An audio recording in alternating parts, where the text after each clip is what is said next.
Hello, everybody, and welcome to the first episode of Moonday Musings. So, seasonal and lunar self care for the week ahead. So, the reason for me starting this video series and little mini podcast episode series is to really help us get set up for the week ahead each and every week. So these will be short videos or short episodes that hopefully you can easily fit in to the start of your week and to help you to really anchor in to the energies that we're going to be dealing with. So we'll be talking about how the moon is shifting through the various zodiac signs, through the different phases. Obviously, anything that is significant seasonally, we will also be talking about as well.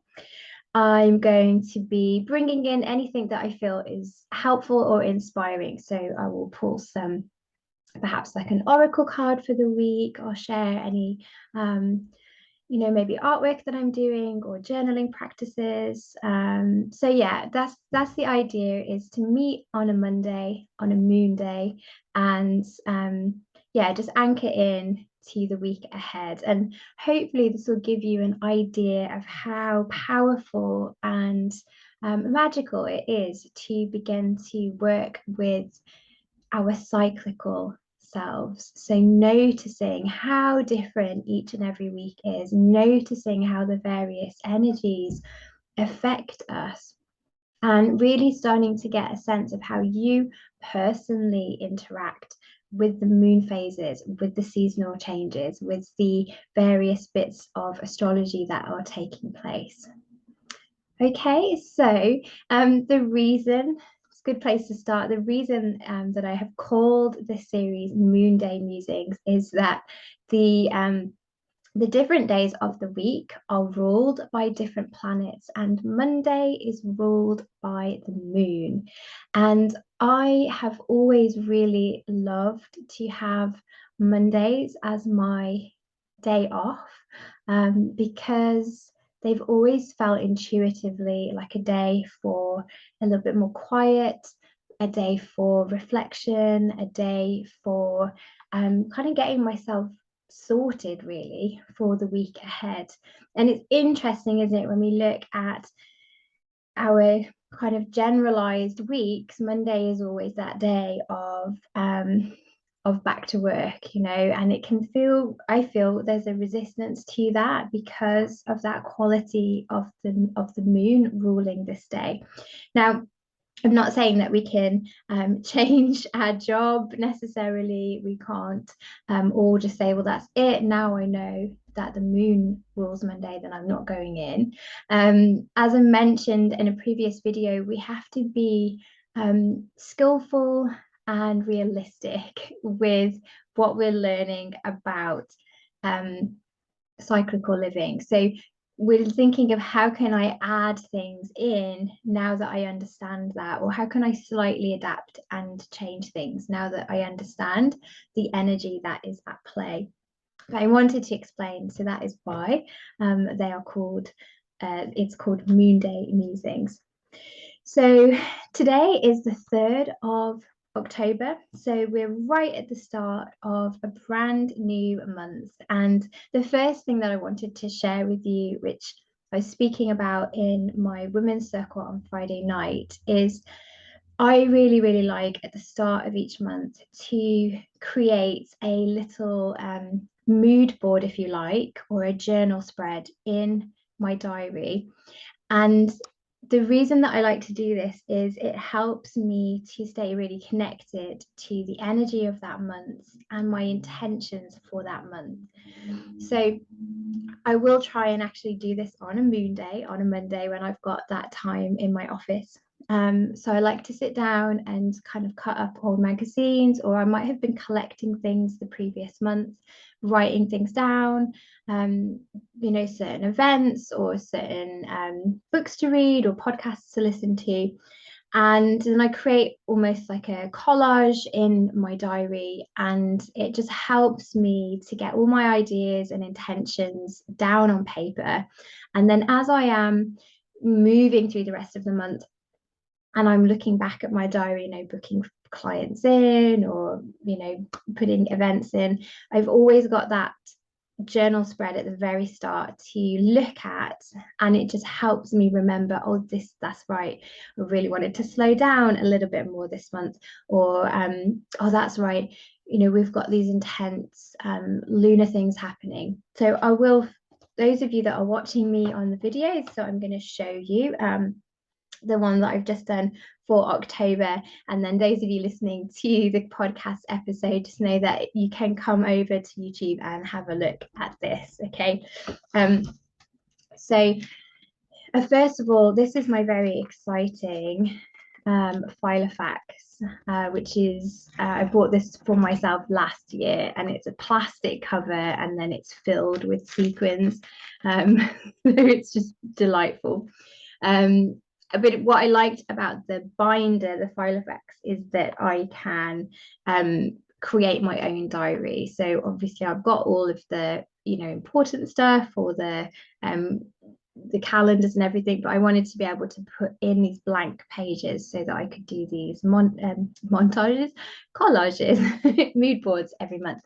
So this is my October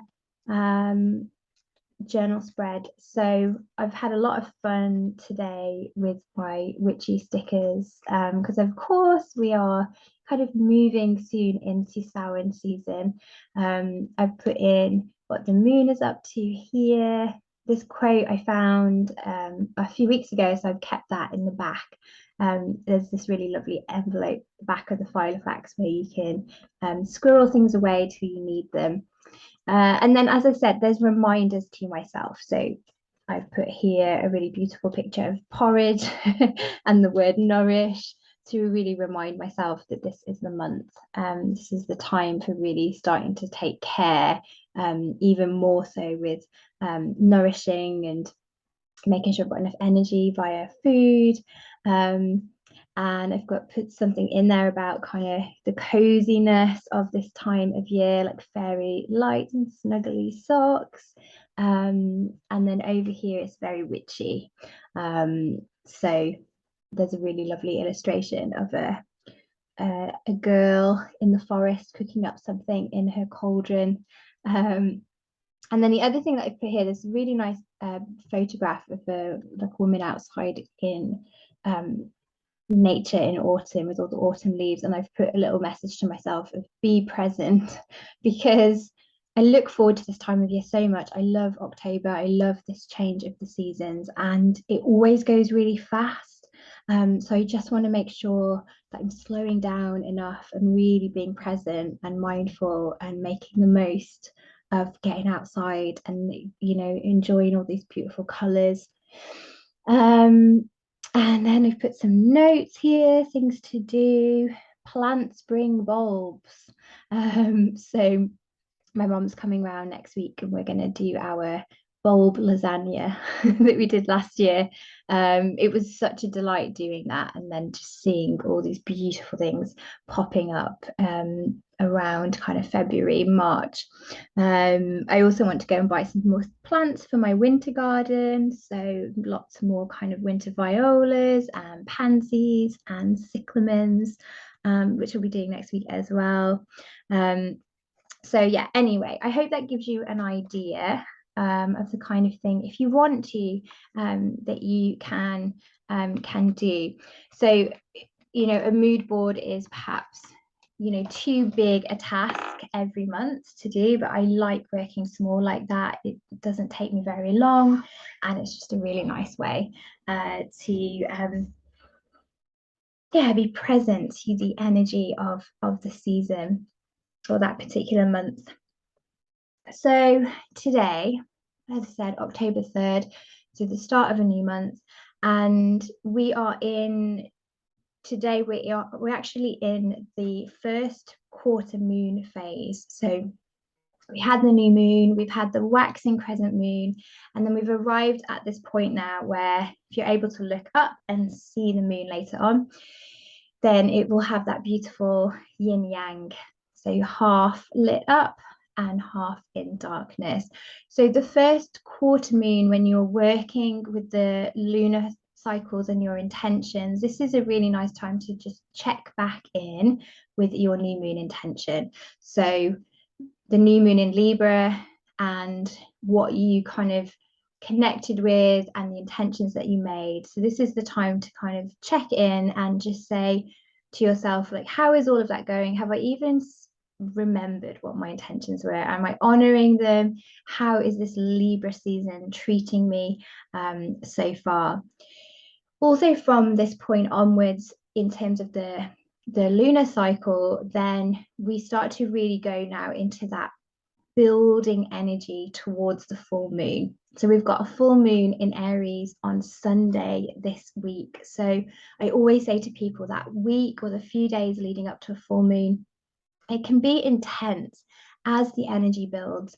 Our emotions tend to kind of rise up to the surface and we can feel, I don't know, a little bit irritated, maybe a bit anxious, maybe emotional as well, sensitive. And that is in the collective. So all the people that we spend our days with, that is affecting them too. So it's helpful at the start of a week if you've got a full moon that week to just understand, okay, be on the lookout for funky energy, me not feeling quite myself, and perhaps other people too. Okay, so the moon today is in Capricorn, and Capricorn is a really grounded, mature earth sign. It's often used by people to get work done. They're very dedicated, they're very practical, and it can be a nice kind of workhorse moon, if you like. So if you've got stuff you need to do that you want to focus on, anything to do with your purpose, your business, your work, your career, Capricorn moon days are good for that.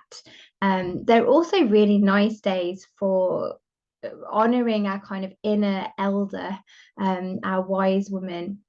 So having a kind of mature look at our life for ourselves and kind of communicating with yourself from that place. So the moon is going to stay in Capricorn until Wednesday, and then it's going to shift into Aquarius. So we're then going to be really into that waxing gibbous phase of the moon, so that bulging, abundant phase of the moon cycle just before the full moon. So Aquarius is quite different to Capricorn. It's an air sign, very innovative, very creative, social. And so we may find actually that if we've got creative projects, community projects, people we want to speak to and collaborate with, that as the moon is growing and it's in Aquarius, that could be quite a good, powerful time for interacting with people in that way, or looking at your creative projects and giving them some energy, perhaps looking at things in a different way as well. So end of the week, Friday, we move into Pisces. So this is what I would look out for this week. So when we get to Friday, we're very close to that full moon on Sunday. And Pisces is very emotional. It's a water sign.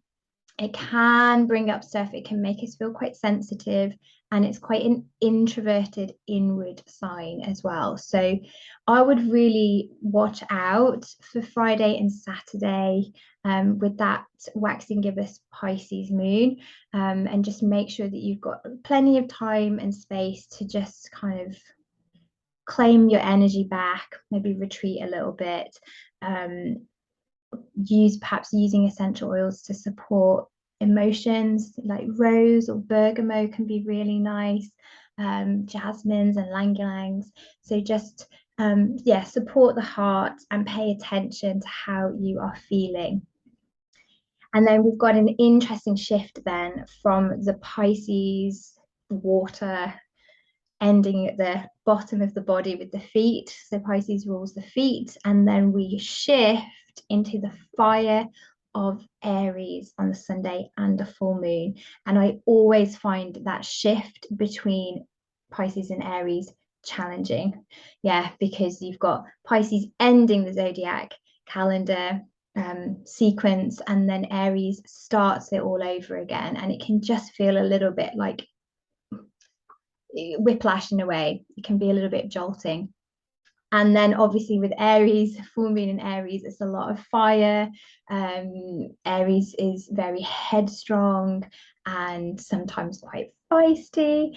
And it's another time to just kind of check in with yourself and how you're feeling, and be aware of how you might be responding to things. Sometimes Aries can be quite reactive. So just deep breaths, take a little bit of space in between things before you reply or respond to people, and just have that awareness of how things might be moving through you and then coming out. Yeah. The positives of an Aries full moon, though, I mean, Aries is really, really good at starting things, giving passion and fire to things. So thinking about where you need some of that cardinal fire, which is what Aries is. It's also a sign that's really good at taking care of themselves. They're quite resilient and self-sufficient.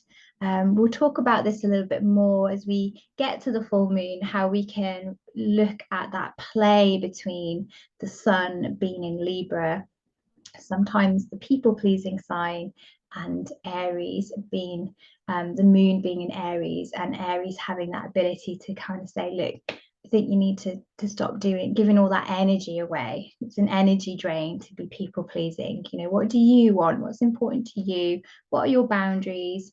You know, how can we just streamline everything and hug our energy in a little bit more? Okay, so that is what's going on with the moon this week then, and some other things to be aware of. We had Mercury stationing direct yesterday. So I feel this time it feels like Mercury retrograde has lasted a really long time this time. So I always find that the shadow of Mercury retrograde affects me more sometimes than the retrograde itself. So even though it stationed direct yesterday, I think the shadow goes to about the 16th of October. So just be aware of that. If there's anything that still feels like it's dragging, it's not working, miscommunications, technical glitches, you know, to just kind of go, okay, this is just the tail end of that, and then things should hopefully start to feel a little bit better and a little bit easier as we get into the middle of the month. Pluto has also been in retrograde, and that is stationing direct on Saturday. And so this month we have got a lot of planets moving again after their retrogrades or going into retrograde. And so sometimes that can be moving through our body and our emotions as well. So just being aware of Pluto moving, anything that might be bringing up. You know, Pluto is very much associated with the underworld. So if you feel stuff's kind of been pulled up, stuff you haven't thought about for a long time, stuff from the past, any kind of karmic stuff, that might be that shifting of the Pluto energy as well. So I wanted to share with you a card for this week. So I absolutely love working with Maya Toll's illustrated herbary. Those of you that are in my online circles know how much I love this deck and use this deck. And so I've drawn for the week ahead for us all to connect with the Star Flower card. So those of you on YouTube, you can have a see of this. I mean, the artwork on this deck is just exquisite as well. So the cards are just lovely, like to have on display. But then Maya Toll just writes so beautifully, and her interpretation and connection to the plants as well is just, I find, really inspiring. So I'll just read a little bit here from The ritual, the suggested ritual for the Starflower card. So it says here, going fallow. Once Starflower graces our garden, it seems she's always there, but she's not a perennial. Each year, she lets herself go to seed so she can return in the year that follows. Like Starflower, we all need time to go fallow, time when we're nothing but seeds of potential lying dormant in the earth, when nothing is expected from us and we have no task but simply being. Most of us have such busy lives that we have to schedule everything, even our downtime. Pull out your calendar and designate an hour a week as fallow time. It's this downtime that will allow you, like Starflower, to truly shine. If that feels relevant to you this week, then have a think about how you could bring that ritual into this week. Is there any days where you could put a little pocket of time in for that sense of going fallow, so slowing down? And we're going to keep circling back to this as we continue to move through autumn, because it's so important to invest in rest. You know, rest is so important to our well-being, our mental health, our creativity. It's a really important part of the creative cycle.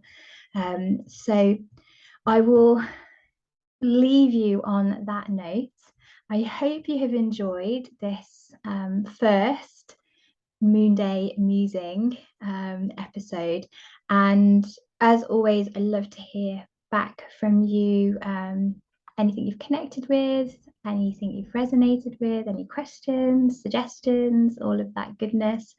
And then I will see you next Monday. So we'll be connecting next Monday with the waning moon. So remembering our full moon in Aries on Sunday. So we'll be checking back in next week and how that full moon has treated us, and how we can kind of work with what I always considered to be a lunar hangover after a full moon.